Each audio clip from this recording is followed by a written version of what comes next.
I'm not Eric. We have the same haircut.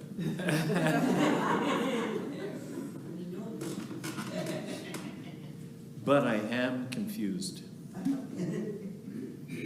Because I don't know how to respond. When I turn on the news and I hear somebody say, immigrants are poisoning the blood of our country. People should go back to their shithole countries. The Haitians are eating the dogs and eating the cats. The Hispanics are coming in caravans. The mainstream news is fake. We should punch those protesters in the face. Honestly, I just don't know how to respond to somebody like that. To somebody that talks about other human beings in this way. And I don't know how to respond to the people that cheer him on. Nor do I know how to respond to someone who talks about, who on the other side returns the favor with equal outrage, saying, those people are xenophobes. They're destroying democracy. They're racists. They're fascists. They're insurrectionists. As a nation, we are facing a political and a moral crisis. Anger on the right begets anger on the left, and the rage and the shouting ricochets back and forth. Part of me wants to shout at both sides and say, you dirty fuck! Yeah. And part of me wants to just stop caring and crawl under the covers and take a nap. Jesus had a word for people caught up in these cycles. He called them wolves. Remember that from the reading? He said, you're going to see wolves. There are wolves out there, he told his disciples in today's readings. In their anger, they will hand you over to councils, and they will flog you in their meeting rooms, and they will drag you before authorities. I think most of us know about wolves like that. I know I do. I've been confronted by furious conservatives. I've also been confronted by furious progressives. God forbid I should suggest that the invasion of Iraq or Iran was not entirely unjustified or entirely justified. Most of us have felt the heat of someone's certainty, the fury of someone who knows beyond all doubt that they are right and you are wrong. The politics may differ. The policies certainly differ. But in one respect, the two sides do not differ at all. The anger is the same. It's the same red face. It's the same clenched fist. The same racing pulse. What characterizes wolves is not ideology. It is anger. It is rage. Anger fueled the Holocaust. Anger fueled the 13th century Inquisition. Today, anger fuels the hatred of immigrants, and the hatred of MAGA, and the hatred of liberals, and the hatred of outsiders. You all look like you're roughly my age. Maybe you remember the song, The Merry Minuet. It goes like this. The French hate the Germans hate the Poles, Italians hate Yugoslavs, South Africans hate the Dutch, and I don't like anybody very much. Because if we're honest, most of us have our own little list of people worth hating. The objects change, but the anger remains. Rage is the wolves' stock in trade. Here enter Jesus of Nazareth. He says, be wise as serpents and innocent as doves. Great line, by the way.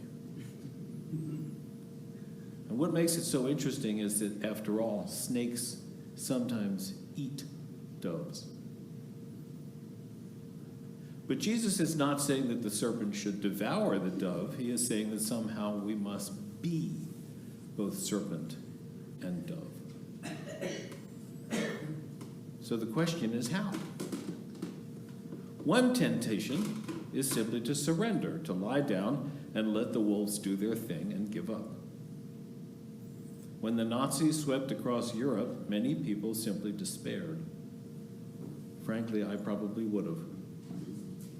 When ICE comes after some poor immigrant, many of us secretly hope that they will just leave us and our friends alone and go away. But Jesus rejects such resignation. Be as wise as a serpent, he says. Don't be naive. Don't be gullible.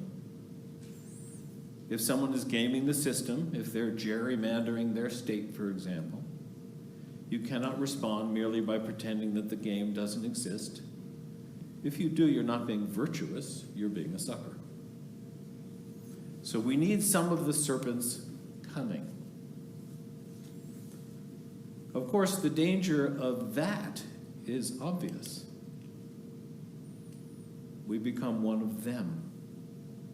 We become manipulative, deceitful, consumed by strategy. The danger of fighting wolves is that eventually we begin to resemble one. Which brings us to the dove. The dove is pure. Not pure on the outside like ivory soap. Remember ivory soap? 99 and 44/100% pure? You're all mumbling along with me, I see. No, he's talking about being inwardly pure in the sense of being inwardly whole and unconflicted. Pure in the sense that we've not allowed hatred to colonize the heart. Pure in being 99 and 44/100% aligned with our peaceable depths, without a trace of that nagging voice of guilt or guile.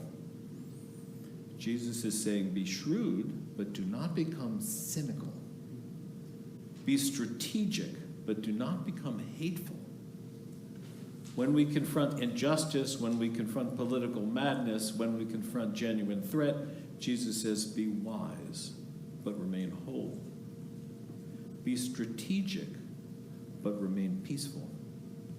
Be shrewd, but don't become hateful. Now, as I was preparing this, I was thinking that, well, isn't anger more fundamental? After all, human history has been chock-a-block full of wars and conflict from the very beginning. And if even 100 people are peaceful, if just one person starts shouting or shooting, the peace is shattered. Doesn't take much. And yet, I am not convinced that anger is more fundamental. As I think about it, I think anger is fundamentally weak. For anger must constantly be fed. Hatred requires fuel. You must teach people who to hate, be it the immigrant, the Jew, the Muslim, the liberal, the conservative, the Christian, the trans person, the billionaire, the poor. The list never ends. Hatred is always hungry. It always needs another enemy, another grievance, another outrage. Makes me think of the Little Shop of Horrors. Remember the Little Shop of Horrors? Audrey, too, devours more and more and more. It never was satisfied. Hatred is like that. It eats and it eats until it consumes everything around it, until finally it consumes itself. Peace, however, is different. Peace requires no fuel. It needs no enemy.